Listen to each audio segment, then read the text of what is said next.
15 KG, তারপরে 5 KG. এখন আবার এখানে কত হবে, এখানে বলেন তো কত হতে পারে?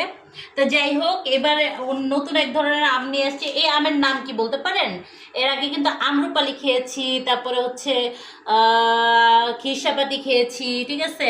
আজকে 2 ধরনের আম নিয়ে আসছে। যেহেতু রাজশাহীতে আছি, আম প্রায় আমের সিজন এখনো মনে হয় আর 1-2 মাস আছে, বা এর মধ্যে হয়তো শেষ হয়ে যাবে, জানি না। যাই হোক, তো আমরা ভাবতেছি আমরা রাজশাহীতে যেহেতু আছি, আমরা ভালো মতোই আমটা মানে খেয়ে তারপরে হচ্ছে ও সারা জীবন যাতে মনে রাখতে পারি যে হ্যাঁ রাজশাহীতে ছিলাম, অনেক রকমের আম খেয়েছি।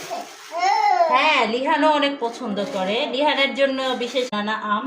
এই আমগুলো দেখতে খুব সুন্দর লাগতেছে, লোভনীয় লাগতেছে। আনার সাথে সাথে আমি বলতেছিলাম যে আমি এখনই খাবো, তো ভাবলাম যে আপনাদেরও একটু শেয়ার করি। আমরা যেহেতু রাজশাহীতে আসছি, যারা রাজশাহীতে আসার সুযোগ পাচ্ছেন না তাদের জন্য আর কি সমবেদনা।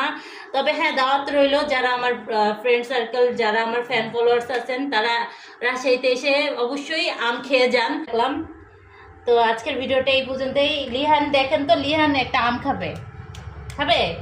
হ্যাঁ, লিহান আম খাবে।